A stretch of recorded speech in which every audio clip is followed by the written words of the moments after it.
welcome our Howling cast. Come on.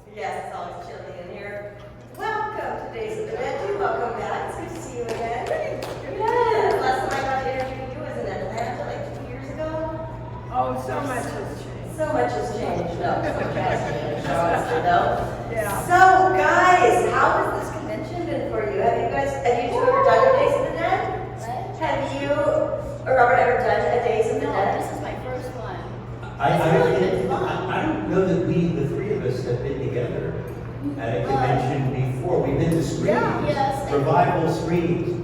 You're the virgin crowd. I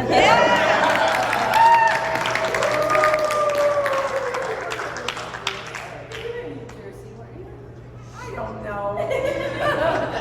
I swear I've seen him But before. we haven't done a lot of conventions. No, we have not done a lot of Q&As, that's for sure. This is all very, very exciting for a lot of us. Thank you guys all for being here. This is amazing. So first and foremost, I would just love to ask you guys, how did the Howling come into your life? What was your audition like? You know, give me all the deets. I auditioned. I went in and auditioned. I think I had a call back. I hope so. I mean, before they booked me. But the best story, real quickly, was Dan Blatt, our producer, called me and said, "Oh, Dee," after I was cast, "we've got a great cast, but we can't find somebody to play your husband." And I said, "Really? What exactly are you looking for?" And he said, "Well, somebody really strong and virile with a real sensibility." And I went, "Well, shit, I'm engaged to him." No, you've got him cast before. Hold on. Joe did not know. I know that. If I could finish the fucking story. I said, gosh, you know, because I knew if I said, "Oh, my fiance's perfect," they would run the other way, right? So I said, you know, there's this guy I did chips with, Christopher Smith or Stone, some S word. So they went out and found him, brought him in on his own. He got it on his own. And Dan calls me and says, "Dee?" And I went, "Yeah, I did." He said, "Oh, I'm sorry. You know that guy you told us about? We hired him. I was calling to talk to him. I guess I called the wrong number." And I went, "No, you called the right number." And there was this long pause. And he goes, "Oh, shit." That's my story. That's a great story. I have a completely opposite story. Joe, I was in Hawaii, and Joe called me and he said, "Well, we're going to cast you in Howling." I said, "Well, I thought you were holding auditions." And he said, "I am." And I said, "Do you want me to fly in?" And he said, "No." And I said, "Don't you want me to audition?"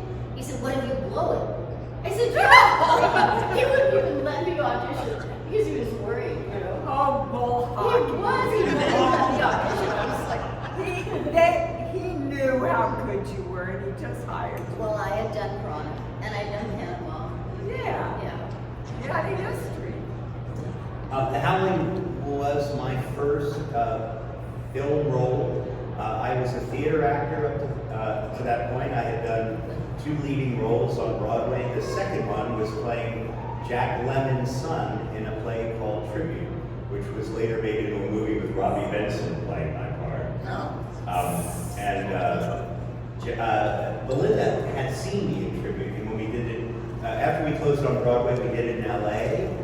Belinda had seen me, and apparently I found out today, or yesterday, that she recommended me to Joe, said this young actor's in the show. Now, here I am playing a disgruntled, angry young man of an irresponsible father. Jack Lemmon was my sort of Peter Pan-like father, and I fought with him the whole play. But I'm a college student. Yelling, I mean, it's not the kind of part where you go, oh yeah, that's my werewolf. But I had a very emotional, I had to really, when I was acting, the play was basically a comedy drama, but when I really lost my temper and yelled and attacked my father, I had to have great emotional risability. So in any case, I was called in to audition for, my agent called and said, I don't know if you're interested in auditioning for a werewolf movie. I said, I love horror movies, would love to do it. I read for Joe, and I think the reason I was cast is I totally creeped out the casting director, Susan Arnold. Now, the audition scene was the porno booth scene. Eddie is behind it. So I told it, and first of all, you never lay a hand on a casting director, you never do anything that's really threatening. It's just never For real. done. Or, yeah.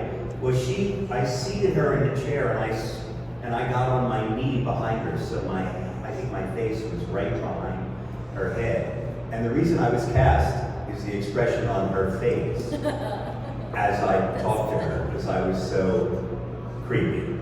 So she got me the part, and then she went on to cast. I think she had already cast me in a Taxi episode or something. She cast this sitcom and also a werewolf. So it shows I went from doing the sitcom to, I guess she believed in my range. Broadway play, sitcom, horror movie. Star Trek. Good repertoire. And you mentioned that you are a horror fan already, or were. Are either of you horror fans? I'm scared to death of them. I love I am. psychological I'm scared to thrillers death. myself. Yeah. Those are my favorite movies. And the Howling is considered to be one of, if not the greatest werewolf movies, ever. Or I think modern werewolf. Right? How does it feel to be a part of such an amazing legacy all these years later, and be here right now, 2024 talking? I'm really proud. Yeah. I'm just really, really proud. You all know how well it holds up. And all of it is because of Joe. I don't know how many. Sales. Yeah, I'm talking And sales. Bravo team. Sorry. It's true. We didn't do this when we worked together. But Joe, I don't know how many of you know all of those funny little clips and the flashback clips and everything. Joe paid for himself because the studio wouldn't opt up to pay the money. And it really takes what could be a very B film into the A category for me. And all the humor, Joe's humor. Sometimes it's really hard shooting because Joe's so funny. Picking up on what Dee said about, if you look at the office where Eddie attacks Belinda's character, I forgot her name. What's your character? Terry. On the desk of this, it's supposed to be the psychiatrist's desk, Patrick Dee's character. But on the desk, there's a can of Wolf chili. There's Allen Ginsberg's poem, Howl. I mean, there's like a million werewolf jokes. And then, of course, the cartoon with the wolf and the three little pigs. Joe has a way of sort of short-circuiting all the pop culture references in the picture, in the background. So there are lots of Easter eggs for fans to see the movie over and over again. And also the cult line I have in the movie, I want to give you a piece of my mind. I do not say on camera. When we were in a post-production looping session, I don't know if you know how Joe Dante talks. He sounds like this. He goes, right before you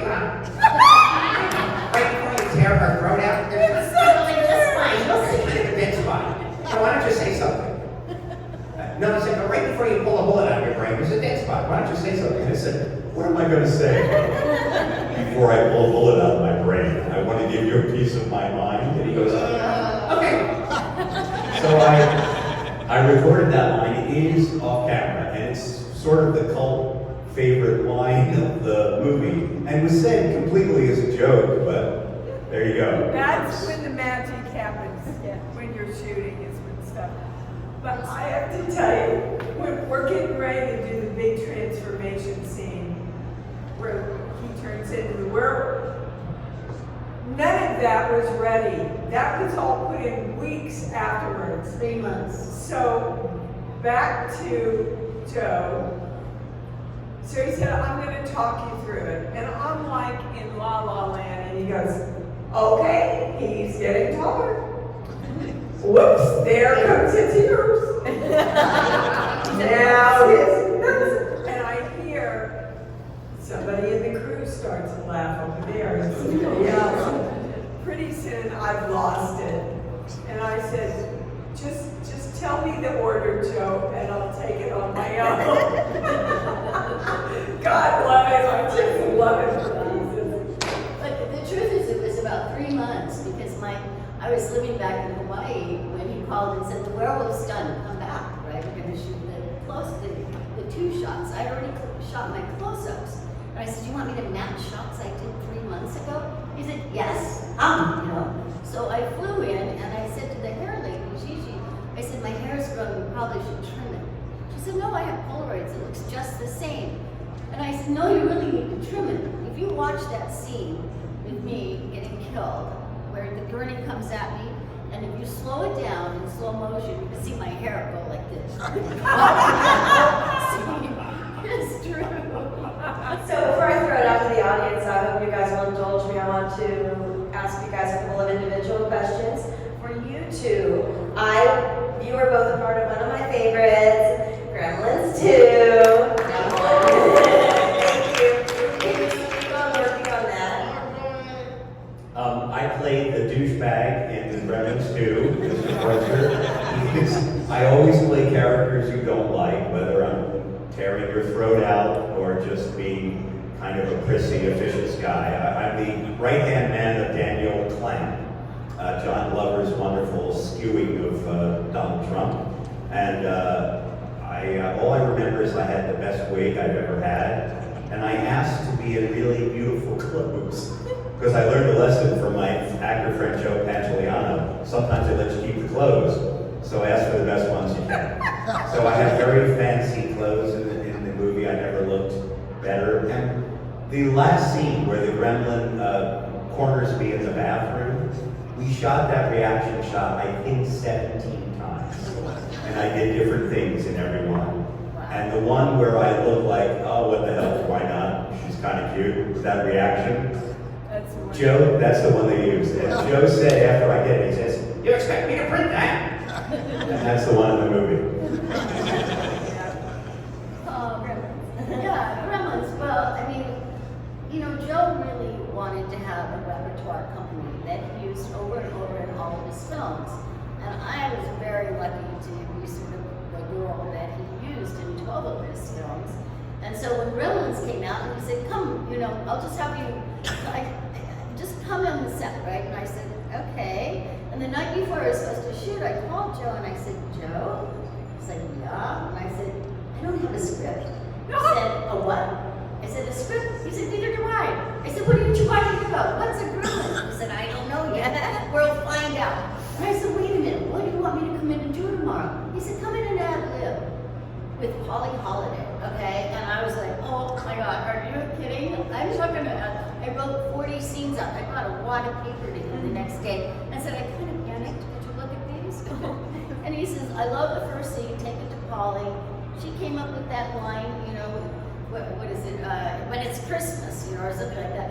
Anyway, she came up with that in an ad-lib in her dressing room in 5 seconds. I thought, oh, this is going to be really a good shoot. She was so fun to work with, though. It was very, I just got really lucky with him. So he put me in Gremlins 2 as a completely different character, not as Mrs. Harris anymore. And was the experience the same as working with Polly as was with Paul? Yeah, well, I had done cannonball with Paul, so, you know, I knew Paul pretty well. And of course, he wanted me to be eating Raoul, and I told him I wouldn't, so we were kind of having a fight at this moment. But he, you know, he was also in Piranha, and we were both there in Texas on set, and I had just done Hannibal with him, and Paul and I were both like, no, we don't have a scene together. We're like, yeah, we don't have a scene together. He says, Joe, we don't have a scene together, and I'm like, yeah, Joe, we don't have. He said, could you guys leave me alone? And we're like, but we don't have a scene together. And he's like, okay, write one. So I ended up writing that scene, the midnight scene with the big moon, where what's her name and I are sitting by the pool, and we start to go skinny dipping. That's a scene I actually wrote, so Paul and I could be in a scene together. But Joe is so open to that. Like when we did Amazon Women on the Moon, we got one. Bobby and I were sitting out there. They were setting up the 5 cameras live for mine and doing the roast of the comedians, which was so scary to me. And Bob was trying to keep me calm, I think. And he's so funny. This guy is so funny. And he was just throwing lines out. And I'm like, played the straight man really well with Bob. And so Joe comes out and he goes, okay, we're ready.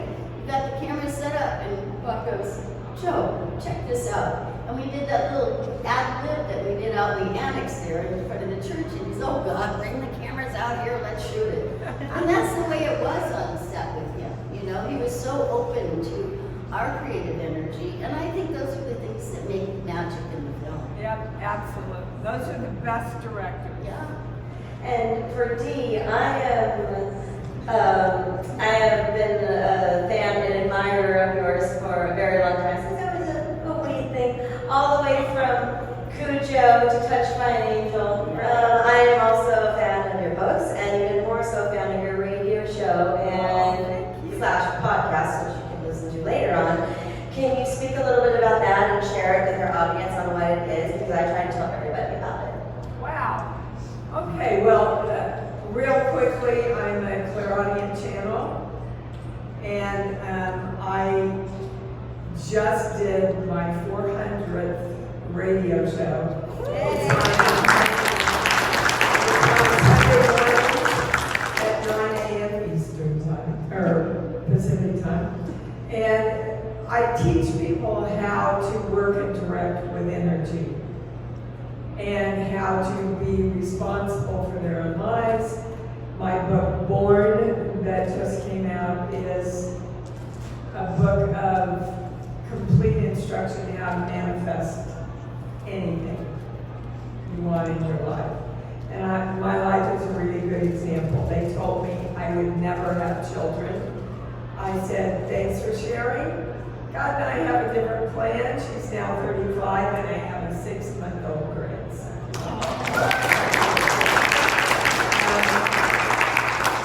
Manifested exactly the same way. I just pictured really clearly what I wanted and felt a lot of love and excitement around it, and literally I was offered E.T. So it works. So that's crazy. And you can also listen to it in the podcast form if you miss it. It's on Apple. That's how I listen to it. It might be on Spotify.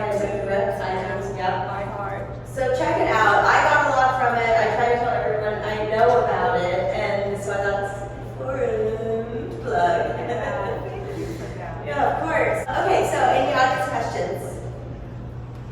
Yes. Which roles were the most fun out of everything? The Howling or Gremlins? Which role had the most outtakes? Which role was the most fun, and which role had the most outtakes? Everyone. Oh, you guys do. Which one? Well, Cujo is my favorite film, not to shoot, but it's my favorite film. God, just about killed me. But Chris and I were engaged on the Howling, so I have to say I had an awful lot of fun backstage. She did. She had a lot of fun on that set. My favorite Joe Dante movie is Inner Space. It's a ridiculous role. I don't know. Joe admits that he didn't know how to cast the role, so he just gave it to me. Steven Spielberg wanted the character to be scary, and Joe said,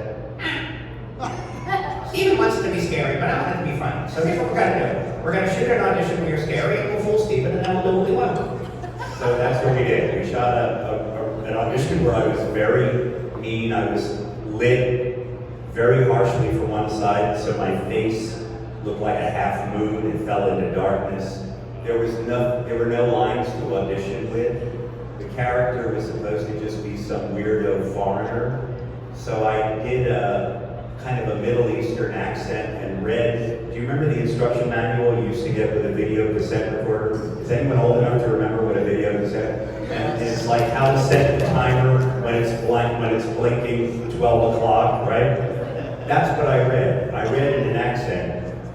Here's how to set timer on video cassette. I just did this cheesy accent. I glued a gold tooth in, made with a candy wrapper. I just did anything that seemed weird, and all of it went in the movie. Oh, and then I did a medley of country western songs with a Middle Eastern accent. Like, and one of them I did was I'm an old cowhand, and they put that in the movie. So it was literally, and then all the lines are basically made up.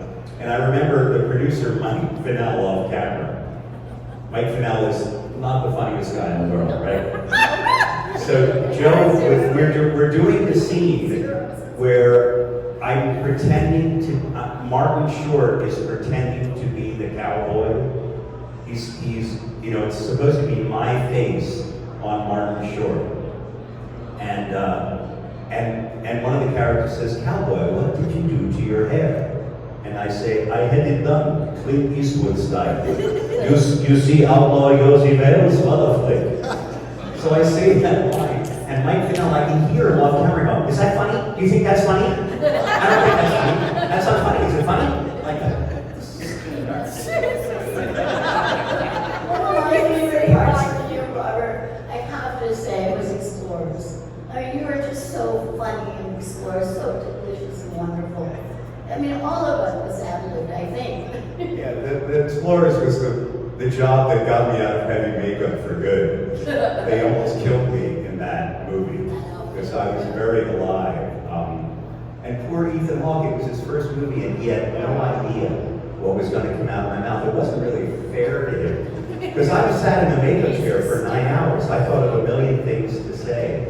But the one when he's trying to beg my alien character to come visit Earth, and I say, do you remember, because Whack, the alien is actually a teenage alien himself who's lonely, so he's attracted these playmates in space. But I remember I said, Ethan Hawke, that we're in a tight tube shot, and I say to him, I know I look funny to you, but how do you think you look to me? I mean, I watched 4 whole episodes of Lassie before I figured out why the little hairy kid never spoke. He could roll over and play dead red, but I didn't think he deserved a series. Do you? And he would go like this to me. This is the way he looked. Like, he didn't know what to say. And it's a terrible, and then he went on to become a movie star, so I don't feel bad anymore. I have to say, I got lucky in that one that I was asked to come in and audition voices for the female alien up there. And I thought, okay, I sort of saw a little bit of footage, but I really didn't know what he wanted. So I made up like 35 voices. He had me, literally, I auditioned 35 voices. Next day I get a call, he says, "You got the job." And I said, "Great, which voice?" "I don't know." He said, "Just come in and do it." I said, "But wait, which voice am I going to do?" And they played it back, so I was able to do my sort of Marilyn Monroe. I have to say, my favorite Durante movie was my first movie with him, which was Piranha, because we had so much fun. Everything about him, everybody who was in it was just as wonderful as the cast in Howling. I mean, he just really takes his time to cast the right people, and that's what really makes everything gel so beautiful. Yeah. That's when I first met Robert T. He was 16, even Joe says he's 18 because they think he wasn't allowed to work until he was 18, but he really was 16. And then when they sewed all those piranha on me, and then I jumped in the water, I mean, I'm carrying like 15 piranhas, these big, heavy rubber piranhas, into a pool. But as soon as we got in the pool, they floated, you know. But it was just so much fun to me. It was really fun. Yeah, you think it's all really glorious, don't you? It's movie magic, which is what is so exciting, and it was all practical back then. Yeah, when they asked me to come back and do Critters, thank you. My first question was, is it CGI or are you going to use the, because I wouldn't have done it if it was CGI. I wouldn't have. No They CGI wanted kids to allowed. CGI Cujo, I mean, I'm freaking kidding. Yeah. Not a chance. When it came to the legends from the Howling that were amongst the cast, I think one of the real standouts was Slim Pickens. And I'm wondering, do either of you have experiences and stories to tell about interacting with him? You know, I adored Slim. And one of the scenes that was cut out, I was in a hot tub out in the, yeah, I didn't forget that scene.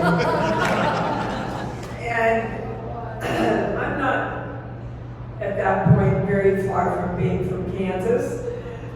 And I'm going, well, I'm not going to be naked in there, am I, Joe? And he said, I don't care what you put on, as long as it looks like you're naked, from here up. So Slim, we got ready to shoot it, and Slim comes over and goes, looking pretty good there, kid. I said, thank you, I really have clothes on underneath this. And he said, that's all right, I'll use my imagination. But he and Chris would sit around the fire for hours listening to stories of when he, the olden days. All these guys would sit around. I was in bed asleep and Chris would just listen to their stories. And they had, were you ever there during that? Oh my God. the Chris's stories. line, when he says, have you met the boys, is one of my favorite lines in the Howling. You know, when he says, I gotta go with the boys, have you met the boys? Yeah. And then something, oh my God, his take on that was so funny. Yeah. Yeah, It was a great line. he was a great guy, a great husband, a good father.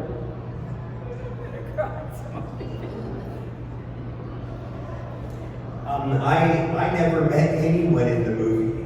I worked about 3 days on the Howling. I think 2 of the 3 days were I'm sorry. I met, other than the 2 ladies on stage, I met Belinda and I met Dee. I never met Patrick McNee. I never met John Carey. Never met Slim Pickens. All of them beautiful. All the wonderful people that I admired. Never went to Point Lobos where you shot. I was always just in a little tiny crappy set, mostly by myself. Even when Dee is reacting to my transformation, as she said, she shot my reaction shots 3 months before we shot the transformation. So But we did get we to had pornos. we had the porno booth scene together. In that, they recently re-released The Howling on Blu-ray. If you'll notice, what I'm saying there in the porno booth doesn't match my lips at all. In the original film, it was so dark you couldn't see my mouth moving. So Joe decided that it wasn't scary enough, so that the speech that I say in the movie was done entirely on the looping stage, the same day that I made up, I'm going to give you a piece of my mind. So the new speech does not match my lips, but you couldn't tell that until the re-release. So yeah, it makes me look like, it makes it look like a bad European film. Sorry? You're a foreigner and someone's drinking. When it comes to filmmaking and creativity, do you feel that it's more conducive with a budget that's high or low? You know, I don't think it really is about the budget at all.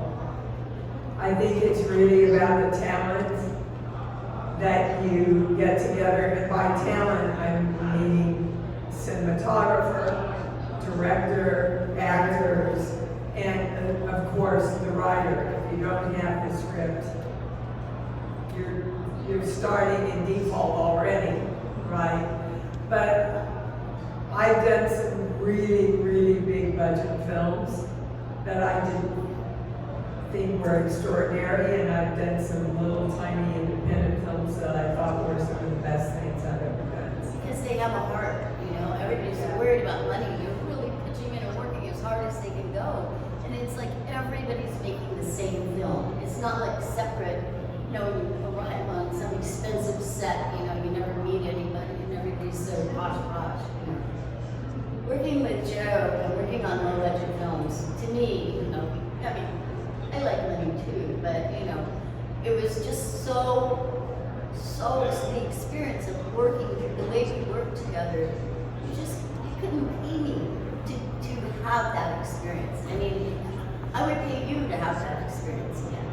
It was really quite extraordinary. Yeah. And Joe, because I worked on both small budget movies with Joe and bigger ones as you did, he was the same person. Yeah. Even when if he had the burden of $100 million budget on his back, like in Looney Tunes Back in Action or whatever, he was still the same guy.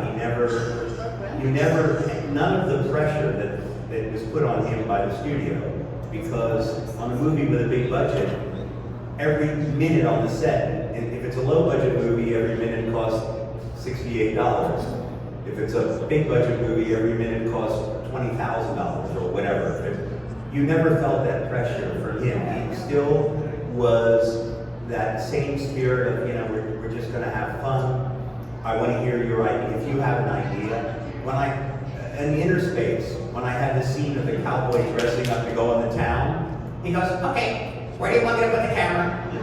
What do you want to do? And I had brought in a bag full of cowboy boots, and I said, I'd like to do the male version of I'm just a girl who can't say no, from the world of Susie Wong, right? And where she's dressing to go on out that night, putting her stockings on. I'm going to do the macho male version of that. He goes, okay, where do you want the camera? And I brought the boots, and no other director, no one does that. Rob Zombie does. Oh, that's true. Yeah, Rob Zombie. He comes in, he knows what he wants, and then bring in your best shit. That's what he is. In Halloween, you know, the whole thing with the bagels between Scout and I, all improv, all of it. So, yeah. I don't And know. Blake Edwards, actually. How many in this room know who Blake Edwards is? Thank God. You'd be surprised when people in this industry have forgotten already one of the most prolific writer, director, producers ever. Okay. I don't know if you guys watch television, but I have done in Erie, Indiana with Joe Don. And when I did it, I read the script, it was called For Everywhere. And I thought, oh God, what am I going to do with this, you know? And I called Joe up and I said, Joe, I need a wig. He said, what do you need a wig for? I said, no, I need a wig. I mean, to play the character that I wanted to play. Oh my God, what do you need a wig for? I said, just please, let me have a wig. Okay, the girl wants a wig, let her have a wig. So I did this Heather McRae thing. She was my roommate from college. And she had this blonde straight hair with bangs and the whole bit, right? And I wanted to do this outfit that she used to wear. It was like a green A-frame, this lime green A-frame dress. It came here with the white, you know, moths with its boots. Oh, it was hysterical, you know. And so I walked out on set after getting all made up in my hair and the whole bit. Joe almost fell out of the chair. He took one look at me and he went, oh my God, the producers hit the ground. They love my character so much, they brought me back for a second episode and they gave me a daughter who had the same wig, the same green dress, the same white go-go boots. Yeah. I mean, this is what's so wonderful about Joe. Yeah, absolutely. Since you've had so many opportunities to work with Joe Dante, you probably had a chance to work with Dick Miller. Does anyone have any memories of Dick? Oh, yeah. Yeah, Dick, when you get your picture taken with Dick, he always stands up on his toes. That's my favorite memory of Dick. But Oh, he I was went and my- played poker with Dick one night. He wanted me to come play poker with him.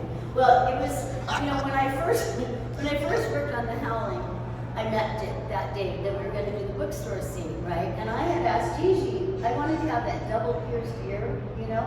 And she said, oh, I'll pierce a second hole for you during lunch. And so Joe brings Dick over, and I met Dick, and so he sits down with me. In the meantime, Gigi comes over with potatoes. She sticks them behind my ear, and she sticks the thing. Dick Miller turned gray right in front of me. And I thought he was going to just melt down. He just almost passed out right in front of me. He was so cute. He was such a wonderful man. Yeah. I did 12 movies with Joe, and I'm with Dick, and only had one scene with him, and that was the bookstore scene. Wonderful. He's so wonderful in everything he does. Yeah. I remember when we did Runaway Daughters, and we were at the drive-in. Do you remember? And the Well, I drive-in. remember doing it, but. The drive-in had all these posters of Dick when he was young and handsome and virile. And I was so stunned. I had no idea that there was Dick Miller in all these movies back in the day, you know, that I had seen. He's, you know, they made a movie of him called That Guy Dick Miller or something like that. So right on, because everybody knows him, but they never don't remember his name. Yeah. Just such an underrated Sweet wonderful man. actor.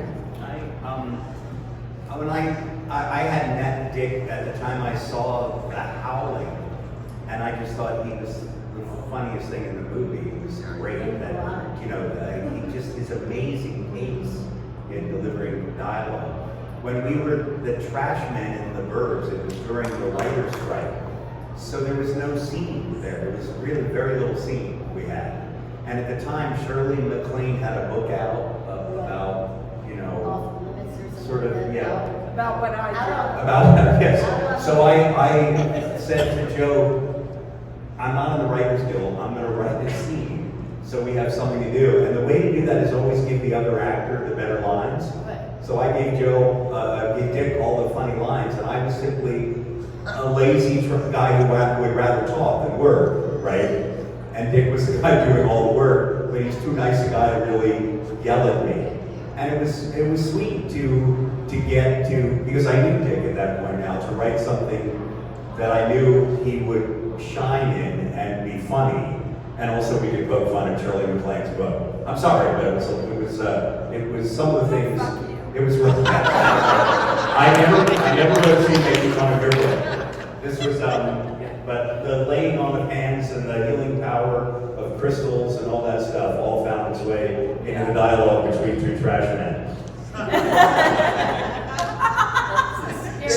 There's the cell line. Oh, come on, you guys, you're gonna get out of here. But why the hell didn't I ask that question?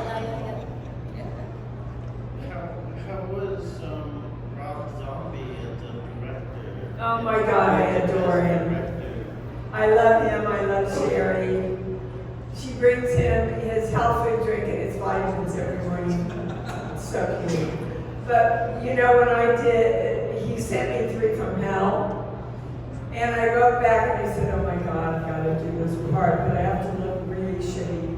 I don't want any makeup, and I'm going to dye my hair brown, and can I have horn-rimmed glasses? And Oh, that ought to do it. and he writes back and says, okay. That was, and Lords of Salem, you know, I'm sitting in my room and I'm going, oh my God, I'm thinking, I can't, you know, I've been playing a part the whole first half of this film. This is who I really am now, and I run across on the set and go, I can't be this blonde Cupid doll anymore. I've got to be harder. I've got to have a different look. And he looks at me and he looks at his watch and says, you got 15 minutes. You know, that's what I mean. They have so much in common about trusting the talent. You know, not that they wouldn't say, that's a stupid idea, and if they didn't feel like it, but they give you so much room to bring your hits to life. And that's really, for me, when the magic happens. So It speaking makes of, acting fun. Yeah. so speaking of Lords of Salem, you mentioned how he'll let you improv and such. Were there any like really good improvs that happened on Lords? Oh, so many. Like when I hit Bruce over the head with a frying pan. Oh. Totally improv. So many, so much. I mean, every scene just, we get the basics and then everybody takes off. That's it. I love you 3 ladies so much. You 3 I love you all so much. Thank you. Yeah. Thank you. All I had to do was see your 3 names and I'm like, I'm in. Well, you know, and they're 2 really brilliant English actresses who work absolutely the opposite way that I work. So they know everything, they break everything down, and it works for them. I come from the more of the method. I don't do any work except learn the lines and wait for the character to tell me what to do. So the first scene, Patricia looks at me and she says, "Are you going to play it like that?" And I went, "Yeah." And she went, "Alrighty." And then we were great friends, but when that first came out, I thought, oh man, it's gonna be a long fucking shit here. So, wondering, do you have memories from the actual premiere of The Howling? What do you remember about that? Gosh, didn't we go to New York?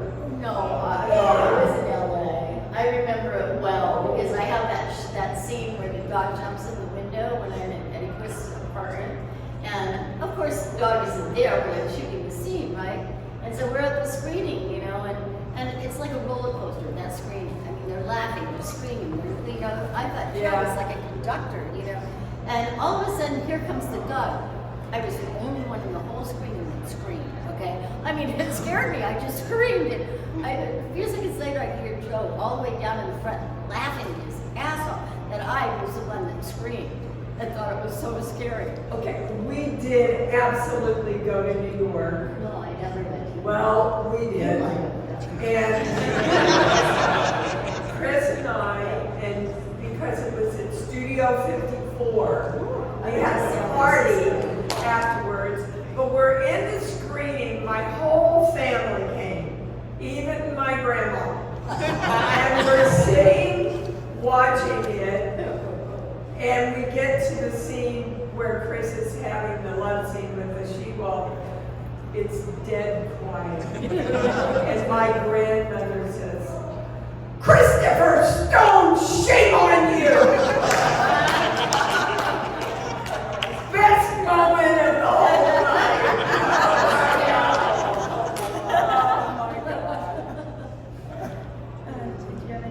Elizabeth Brooks would have loved this. She would have loved to come to these conventions. She really would have. This would have been her favorite thing. I only remember finally getting to meet Patrick McNee, and that was the high point for me. As I said, so many of the actors I didn't get to meet while the movie was being made. He was such a charming man. And I guess I remember seeing at least the cast and crew screening. I was interested to see how my character, was scary, and yet. I don't know why people, for years I've gotten letters about that role. To me it's disgusting that some people find him, sympathetic, compelling, well, compelling is not. But anyway, I used to get letters from like young women, and I couldn't respond to them because I thought, I think it's a little sick that you love this character.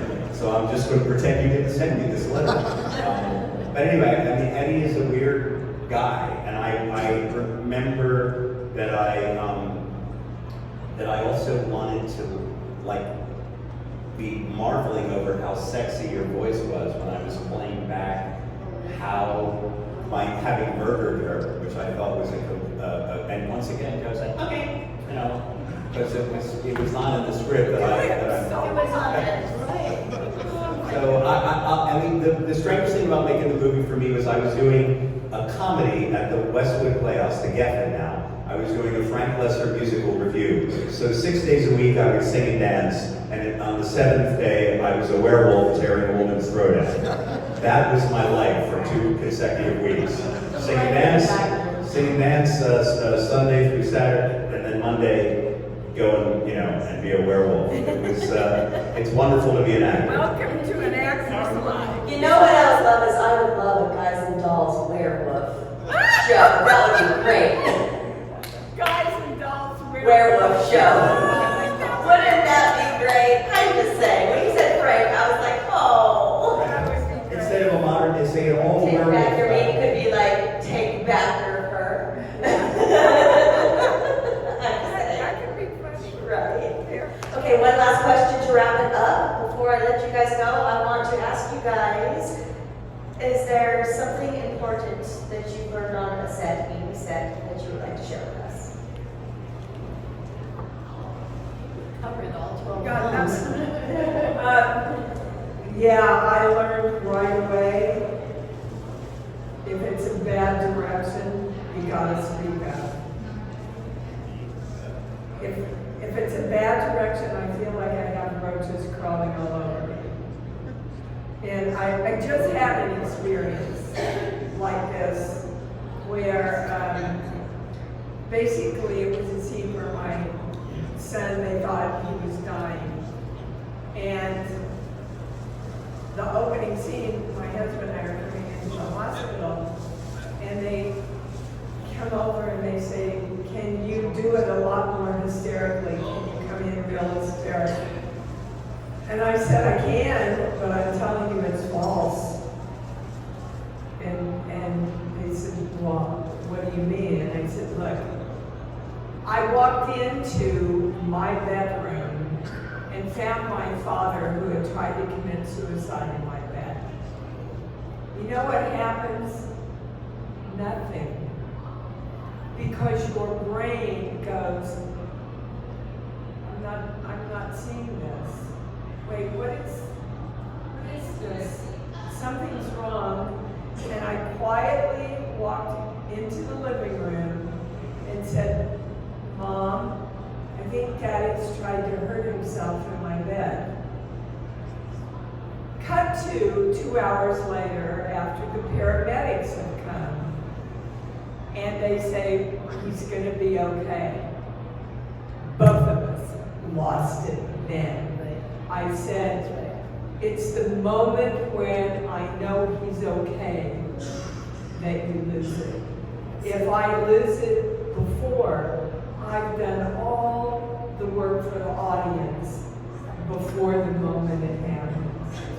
So they let me do it my way, and thank me.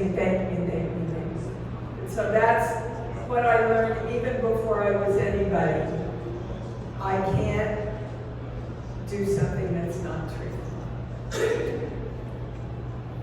I would agree with that's the most important thing. I agree with Dee that if you get a direction, and I learned my lesson in I guess a funnier way. I was in some cheesy television movie, and I was prosecuting, or I was on the.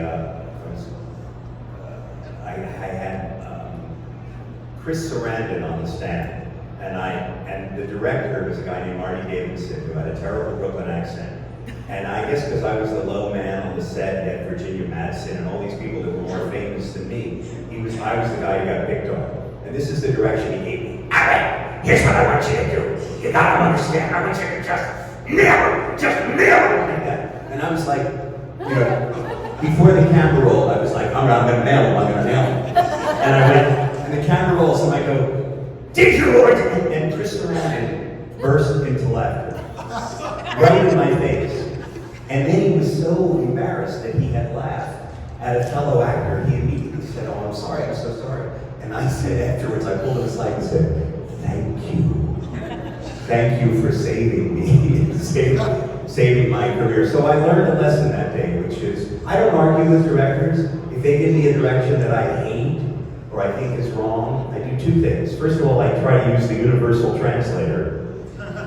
Thank God for all of you not asking a Star Trek question, by the way. I use the translator in my head and I try to say, what does the director think he means by this direction? Try to translate, if I can. If it's a terrible thing, I thank the director, I say, that's a great joke, thank you, and then I do exactly what I want to do anyway. And as long as you thank them, they imagine that you've taken their direction. Yeah. So that is my advice always to young actors. That reminds me of when Kevin McCarthy in the scene in the TV Yeah. scene, he stormed out of the room and he said, damn it, am I supposed the matter? And he said, he just won't direct me. I said, what? He said, I want Joe to direct me. And Joe and I are friends, so a couple of days later we were talking on the phone, and I said, you know, Kevin really wanted you to direct him in that scene. He said, me direct Kevin McCarthy? Oh my God, how am I to direct him? I said, Joe, actors don't know what they're doing. I mean, they're winging it. We're in the zone, you know, we can't see ourselves. We need your perspective. He started coming to my acting class, and he learned how, because we would actually, two actors would get up and do a scene, and one of the other actors would direct. And he had said, oh my God, he was so surprised by that. And he took it to heart, and it really played out in his work after that. Interesting. Yeah. All right, guys, so we gotta let them go, but please do go to their tables and everybody they're all tables.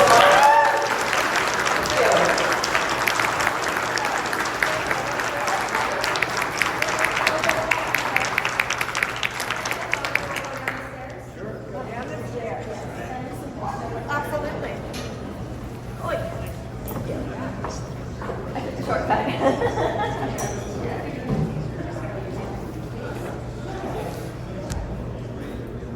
Come on the other side. Okay. You can go closer, Julie. Okay. Didn't want to get in the way of the. Okay, I got a bunch of them. Thank you guys so much. I really appreciate you. That was really good. Thank you. I almost asked to start Trek. Almost. Thank you. What, really? Yes, no, really.